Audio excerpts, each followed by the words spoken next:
Advanced Financial Accounting Excel Practice Problem. In this presentation, we will work a practice problem within Excel related to a consolidation process where we will have a parent-subsidiary relationship, the parent owning 100% of the subsidiary. We will also be dealing with the fair value being different than the book value at the point of the purchase process and intercompany transactions that we will have to eliminate in the consolidation process. We will be making the consolidation as of the end of year one. In other words, purchase took place beginning of year one. We're going to do the consolidation process as of the end of that year. Get ready to account with Advanced Financial Accounting. Here we have our information on the left. We're going to be entering that information into the blue area on the bottom and to the right. We're going to have our worksheet on the right where we're going to have our trial balance for P and S. Then we'll have our totals and our consolidation or elimination entries. Back to the data to the left where we have our information that is P purchased 100% of SP, a parent company, S subsidiary on the beginning of a year, January 1st, 2000X5. We're going to be doing the consolidation process as of the end of that year. So 1 year has taken place. We then, therefore, have to be dealing with our income statement accounts, but we can also think about then the full amount that will be in the investment account since the point of purchase, since it's only been 1 year of activity. We're then going to say that the goodwill, we're going to back into this a little bit different. This is kind of a book problem type of thing that you might see, right? You might, in practice, you probably do things, one way that how the data typically works. But in a book problem, they might switch this stuff up, especially in smaller type of problems. So we're going to say the goodwill was $24,000. So we know what the goodwill was. Usually we're kind of figuring out the goodwill. This time we're going to say, hey, this is what the goodwill was. The life of the PP&E or the property, plant, and equipment is going to be 11. We're going to have to deal with that when we have to deal with the difference in the machinery and equipment and on the book and the fair value basis. And that's going to be something we'll have to kind of back into what that amount is. S and P have SO's P, 25,000. So there's intercompany transactions with results into that. We're going to have to eliminate. Goodwill resulted from difference in fair value and book value of depreciable assets. So in other words, we know what the purchase amount was, we know what the goodwill was, and we know that there's going to be another difference that was involved here that we're going to basically back into. That's going to be the change within the machinery and building amount, fair value and book value at the point in time that the purchase took place. So we'll do a calculation on that shortly.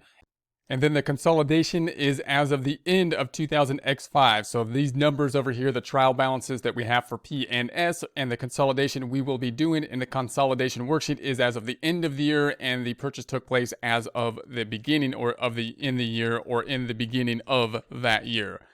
Next, we typically look at the goodwill calculation. In other words, we usually think about things in terms of the bottom line of this calculation being the goodwill. But in this case, they've already given us goodwill. So we got to just take our normal kind of equation and adjust it algebraically to figure out what the unknown is. And the unknown now will be the increase in the building and machinery. So you might want to think about this. I would think about this as similar to like the cost of goods sold equation when you're solving for multiple parts.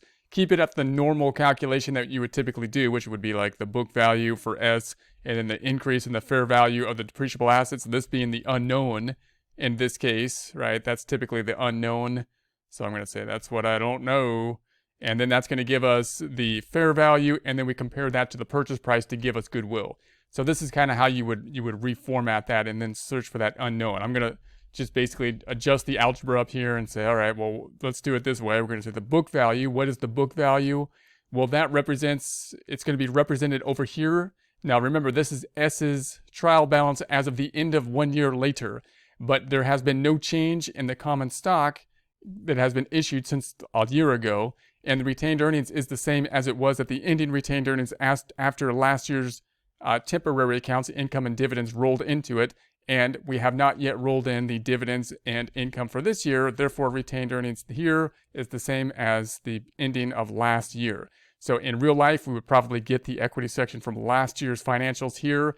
We're going to kind of take this from the data that they've given us for the current year by taking that equity section. So that could be a little type of tricky little thing that a book problem could do that could test your knowledge on how to maneuver around these numbers. And then we're going to say the goodwill. The goodwill then is something that we know this was the given amount, which is usually not what is given. It's usually the end number that we calculate, but we're going to say there's the goodwill. If I calculate that subtotal then, if I subtotal these up, well, there's going to be the subtotal. Now, the other thing that's going to be involved here, well, let's say the purchase price. If I compare that to the purchase price, which was the 200,000. So I'm going to say, here's the book value, assets minus liabilities, as of the date of the purchase. If I add to that the goodwill, we have the 167,000. So the goodwill is the intangible portion above and beyond the purchase price. But the purchase, so you would think that's what we purchased it for if all of the assets at the point of purchase were at book value. But we purchased it for 200,000. So that means there must be some other thing that's going to be involved here, some other change. And that other change, as we saw up top, is due to the building and the machinery being different. So we're backing into that number. So the change in the depreciable assets, which is 200,000, and the 167. So that means that there was an increase to the depreciable assets of the 33,000 fair value over book value. Now, if you think about this, how we would normally calculate it, you'd say, okay, here's the book, the book value, and then this is the unknown, right? And then we would sum these up. This would be the fair value. We would typically compare that to the price, 200,000, and then the difference between those two would be our goodwill. So that's the way you would normally calculate this, and then you can basically solve for the unknown. Just use the algebra to solve for the unknown here.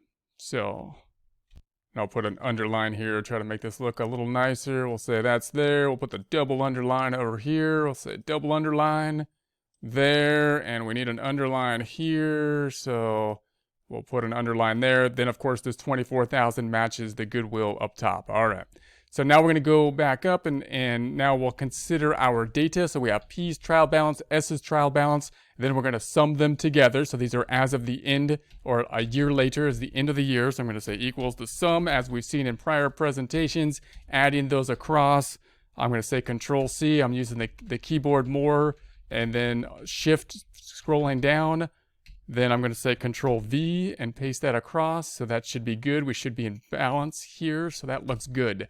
Then I want to consider how is this number being generated. So there's 243. We're using the equity method to do so. Now, what I want to consider here is I know there's a change in this building and machinery. That's going to result in something that we're going to have to depreciate, which will affect S's depreciation in the current year once we do the consolidation. So the question is, did we take that into consideration when we calculated this number? Did we change kind of like S's net income for the depreciation that would have to be added to when we did the equity method for the building and machinery?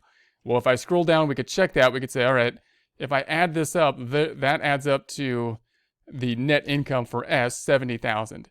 Under the equity method, P would have recorded 100% of that because it's 100% owned, but they only recorded 67,000. Why? Because P is taking into consideration the fact that the 70,000 is going to have to be adjusted for the depreciation based on the property, plant, and equipment that was increased value at the point of purchase. And that calculation then will be this 3,000. So that 3,000 is calculated. The added depreciation is going to be the added fair market value of the asset, the increase in value of the depreciable assets divided by the number of years, which we said were 11. So 11 years. And that's obviously a simplified kind of calculation. In practice, we would have to, apply the proper depreciation methods to whatever. There might be multiple different types of depreciable assets and whatnot, but you get the idea of that.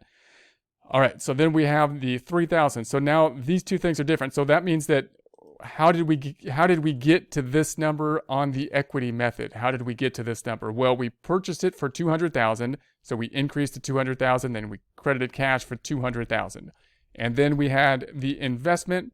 I'm going to say that it increased under the normal equity method by the full 70,000, and we recorded the other side as income here, but notice that it's at 67 because there's something else that will affect it.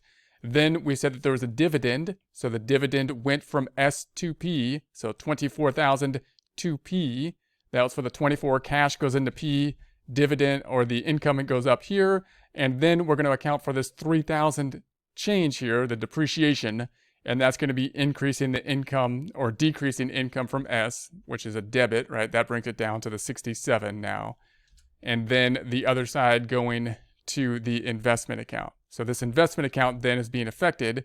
The 200, the 70, the minus the 24, minus the 3 gives us the 243,000. That 243,000 then reflected here. All right, so now let's go ahead and do our transactions. Now, we could think about this as one long transaction to basically zero out this equity account. You might see it easier to do that way, but I want to break it out into some component parts in a few different ways so that you could see how it might be broken out in a couple different ways. So I'm going to say, all right, I know that this investment account needs to go down. I'm not going to bring it down to 0 yet. I'm going to do that with a couple different transactions. What I'm going to do is right now is use that as the plug, and I'm going to decrease the equity accounts. So let's decrease the equity accounts for S, which is going to be the common stock. So common stock has in it that 44,000. So I'm going to debit it by the 44,000. So I'm going to debit the common stock by the 44,000. Then we're going to be debiting the retained earnings equals the retained earnings. And then we're going to debit it by the 99. So we'll go back in here and we're going to debit it by the 99. Then we have the dividends. That's a debit over here, so we need to credit it. So we're going to go then to the dividends. So dividends. I missed it. That's okay. That happens to the best of us sometimes. And I'm far from that. And so then we're going to say this is going to be a credit. So we'll have the credit here, and then we're going to say that we have the income. Now, I'm going to represent the income from S. You'll note that this needs to go down to 0. You would think I need to pick up that number. But remember, we're kind of decreasing. We're kind of doing the reverse of all the equity of S here. So we reversed out the equity here. And basically, we're now going to reverse out the equity, which is the net income. So net income adding up to 70,000 before our adjustment that we did to depreciation. So I'm going to take this 70,000, even though it's not going to zero this out quite yet, and we'll deal with the difference, the 3,000 later. So then I'm going to go back up top, and I'm going to say this needs to be then a debit of that 70,000. So we're going to go back on down and pick up that 70,000 debit, and now we've basically then we need to go to the investment, and this will be the negative sum or the plug formula negative sum. And there we have it. All right, that's going to be our first component. Let's post it out and see what we have thus far. So we're going to go back on over here. I'm going to say, all right, here I am in L9 equals that 189,000. Then we're going to go to the common stock. We're going to take out the common stock. So we are in L13 equals, and we're going to scroll on over to that 44,000. And so we have the P's common stock, S's common stock, total common stock minus S's common stock gives us P's common stock. Let's do it for retained earnings, same thing. Equals the retained earnings. And there we have that. All right. So we've got P's retained earnings, S's retained earnings, total retained earnings minus S's retained earnings gives us P's retained earnings. Let's do it for dividends, same thing, except now this is a debit balance account, so we're going to credit it to make it go down. So we'll say pick up that credit. So here's P's dividends, there's S dividends, total dividends minus S's dividends gives us P's dividends. And then we're going to go then to the income down here. Income from S, which we know we have to remove to 0. We're not going to take it quite to 0 yet. We're going to take it past 0 because we're overcompensating because we haven't dealt with that 3,000 depreciation expense, which we'll deal with in a later point. So there's the 70,000. There's the 3,000 that we will have to deal with shortly. So that's the first component. Now this is a little bit different now than I've approached the last time we did this. Now you might think, all right, I know that that there should be an added 3,000 this year in depreciation because we have 11,000 per year straight line depreciation. This thing needs to be increased this year by 3,000. And so you might think it's easier for me to think about maybe just a normal depreciation journal entry, which would look like this. I'd say depreciation expense needs to go up, and the other side should go to accumulated depreciation for that added 3,000, which we're just applying a straight line depreciation to the added amount that was included in the depreciable assets at the point in time of purchase, divided by the straight line number of years, which is 11, and that's that 3,000. So then you could think that's just a normal kind of added journal entry to depreciation, our normal depreciation journal entry. So that might be easier to see in that way sometimes for some people. So I'm going to say, all right, then that means that the accumulated depreciation is going to go up, and then the other side is going to be going down here to the depreciation expense, it too going up, bringing down, of course, the net income. So we got that. So there we have that. So that journal entry, so that makes sense, right? If we increased the building and machinery by that amount, then we got to record the depreciation in the current year for that amount as well. Okay, so now we got to deal with also the fact that the machinery, the building, or the depreciable assets need to be increased by the amount that they need to be increased by. So we're going to increase that. So we're going to go then, I'm going to say that the building and machinery needs to be increased by the amount we calculated over here. We backed into that number, which was the 33,000. Needs to be increased by the 33,000. We also know that the goodwill needs to go on the books that we saw in this calculation down below. So we know the goodwill needs to be on there.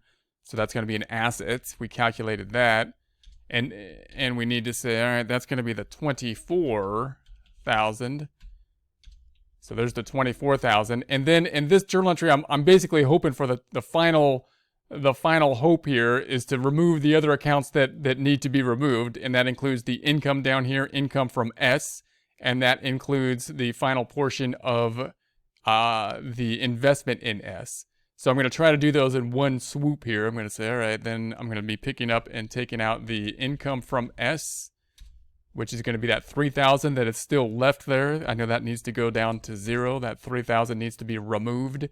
And then I'm going to use the old negative sum or plug formula, negative sum, to hopefully come out to the amount that needs to be taken out up top here, which should work out, right, to the investment in S. So the investment in S. You can think of that out the other way too. You could say, I'm going to remove the investment in S, and then of course the difference down here would be the 3,000 that you know you need to remove here for that 3,000. So I'm going to say, all right, so that's going to be the investment in S, and that should get us where we want to go. That should be the bulk of our eliminating entries. So let's record that. Here's the building and the machinery. So building and machinery up top. I'm going to say this is equal to, we're going to be picking up that 33,000, increasing the 33,000 for the fair value over the book value at the point in time purchase took place. Goodwill, we got to record the goodwill basically every year because this, as the consolidation happens, because these are not permanent, that they're not going onto the books of the separate companies. These are consolidation entries that we're entering. So we're going to say the goodwill then, and then we're going to say the income from S. So income from S down below, so there's something in it, the 70,000. I'm going to say F2 to go inside it, plus F2, so I can move using the arrows. And then we're going to say there's the 3,000, taking it down to 0. That's what we want. And then we have the investment. That was the income from S. Now we're going to the investment in S. And that's going to be in L6, where I'm going to say F2 plus F2, and then scroll on down to that 54,000, bringing it down to 0 as well.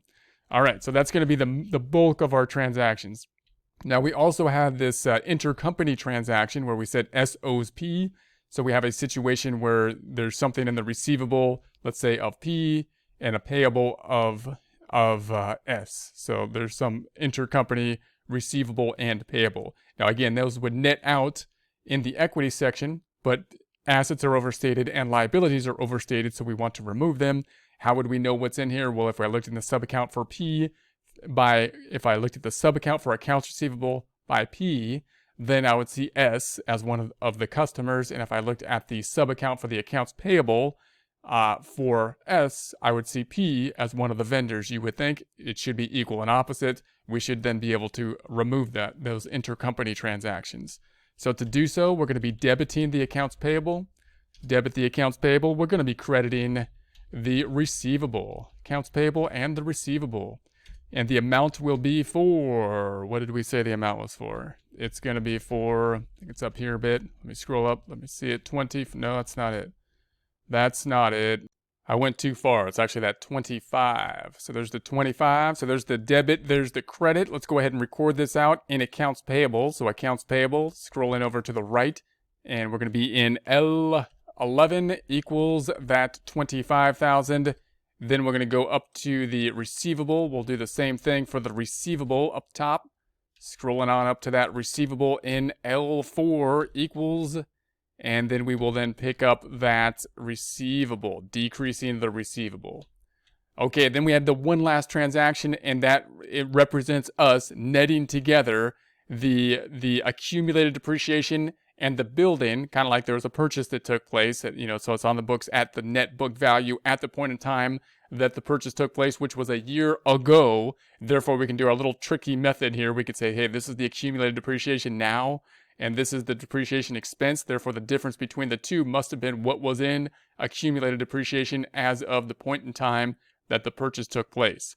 So we're going to say this is our standard transaction. So I'm not going to go into a lot of detail on it because we've done so in the past. We're going to say accumulated depreciation and then the building. And so then I'm going to say then that we need to be picking up equals. I'm going to say brackets, do our little subtraction problem. This is a negative number and this is a positive number. So they should subtract each other if I add them in a formula. So there we have that, and I want to make it a negative, or I want to flip the sign. That's why I put brackets around it. So there we have that.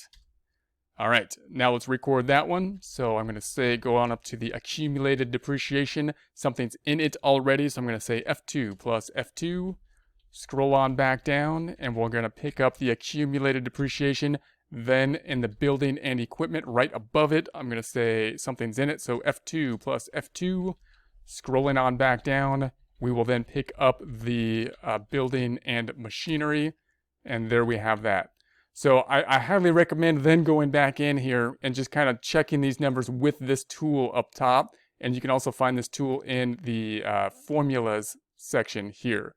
So you can say, okay, accounts receivable, what we know what affected that. If we go to the building, you can say what accounts are affecting the building, and then you can kind of review the transactions affecting the building account here. And then I'm going to remove that. You could do the same for then accumulated depreciation and say, all right, let's rethink this thing. And then you can kind of reverse engineer what you've been doing. Here's the transactions that are in this account. And these is the type of problem where you might say, hey, this makes more sense to me a different way. You can put these, especially these first three transactions, you can group them all as one journal entry. It might make sense to you to think of them as different journal entries, but you want to kind of reverse engineer this and think about how it relates to how the equity section works down here when you consider the equity section. So common stock, straightforward, and then you'll recall that we had a couple transactions to get rid of this 67,000. So again, I think Excel is really a good tool to really kind of reverse engineer this, put it together multiple different ways, and see how these accounts are being created.